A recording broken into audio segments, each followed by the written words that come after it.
മഹാന്മാര് ലക്ഷക്കണക്കിന് ജീവിച്ചിരിക്കുന്ന കാലത്ത് 10,000-കണക്കിന് സഹാബികളുടെ ഇടയിൽ നിന്ന് ബഹുമാനപ്പെട്ട സയ്യിദുനാ ഉസ്മാൻ ഇബ്നു അഫ്ഫാൻ റളിയല്ലാഹു അൻഹു മദീനയിലെ മസ്ജിദുൻ നബവിയിലും മക്കയിലെ കഅബ ശരീഫിനടുക്കൽ മസ്ജിദുൽ ഹറാമിലും ജുമുഅക്ക് 2 ബാങ്ക് നടപ്പാക്കി. എന്തുകൊണ്ട് നടപ്പാക്കി? ജുമുഅക്ക് 2 ബാങ്ക് നടപ്പാക്കേണ്ടത് എപ്പോഴാണ് എന്ന് നബി സല്ലല്ലാഹു അലൈഹി വസല്ലം തങ്ങളിൽ ഉസ്മാൻ റളിയല്ലാഹു അൻഹു ഗ്രഹിച്ചിട്ടുണ്ട്.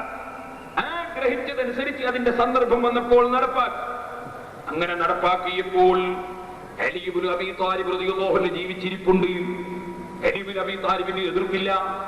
അബൂ ഹുറൈറ റളിയല്ലാഹു അൻഹു ജീവിച്ചിരിപ്പുണ്ട്, എതിർപ്പില്ല. അബ്ദുല്ലാഹ് ഇബ്നു ഉമറിന് എതിർപ്പില്ല.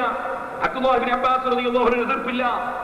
ഒരൊറ്റ സഹാബിയും എതിർക്കാതെ എല്ലാ സഹാബികളും, ബദറിൽ പങ്കെടുത്ത 100 ആളന്ന് ജീവിച്ചിരിപ്പുണ്ട്, ഉഹദിൽ പങ്കെടുത്ത 100 ആളുണ്ട്, തലപൊട്ടിയവരുണ്ട്, കൈപോയവരുണ്ട്, കാലുമുറിഞ്ഞവരുണ്ട്.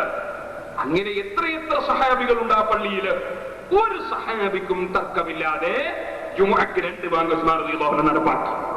അതിനെ സംബന്ധിച്ച് സഹീഹുൽ ബുഖാരിയിൽ ഇമാം ബുഖാരി 916 നമ്പറായി റിപ്പോർട്ട് ചെയ്തു.